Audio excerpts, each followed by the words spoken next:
wanted to drill into some of the actions that the government could consider, that would actually be more concrete and meaningful. Now, before speaking in the House, Mr. Speaker, I came from the Human Resources Committee, where we are studying the critical issue of unemployment in this country. Youth unemployment is at 14.5%. Unemployment overall continues to climb. It's at 7.1%. We're going to see new jobs numbers out this Friday. We continue to see serious problems, worsening problems in terms of unemployment, the continuation of a multi-year trend. And we know that unemployment challenges are particularly acute among Indigenous Canadians.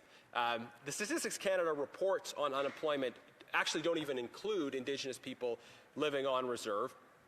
But we know through various metrics that there are persistent challenges with Indigenous unemployment in this country. And it's worth noting, as we think about that challenge, that Indigenous people are more likely to live in rural and remote areas proximate to the natural resource sector. So while our employment in the economy overall is substantially impacted by what kinds of policies exist towards the natural resource sectors, employment for Indigenous peoples is disproportionately impacted by policies that relate to natural resource development. And this is actually precisely the testimony we heard this morning, that Indigenous people are represented in employment numbers in natural resource development in much higher numbers than they're represented in employment in other sectors. And as Conservatives, we have championed, as part of a larger reconciliation agenda, the importance of economic reconciliation. That is, policies that provide Indigenous peoples with access to employment opportunities. And if you want to have policies that provide access to employment opportunities for Indigenous peoples, that has to include those sectors in which Indigenous people are more likely to be employed, which is substantially natural resource development.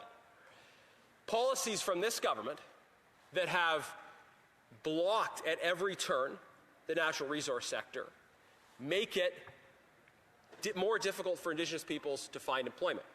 Policies from this government that block natural resource development disproportionately affect Indigenous people seeking employment. That is a reality. Now, some in the government, for ideological reasons, might say, well, it's worth it, that's a price they're willing to pay.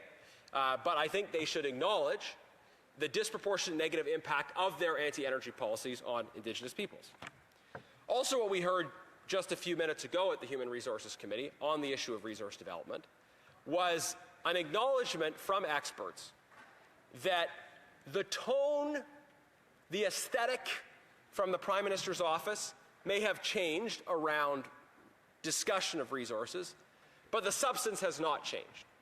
That although you hear words and sounds that are supposed to give the impression of more interest in resource development, the reality is the policies have not changed. And energy companies looking to create jobs and opportunity here in Canada are asking for the necessary policy and regulatory changes that would unleash economic development and allow for the creation of additional economic opportunities for Indigenous peoples. But the government has not only refused to make those changes, has outright opposed those changes.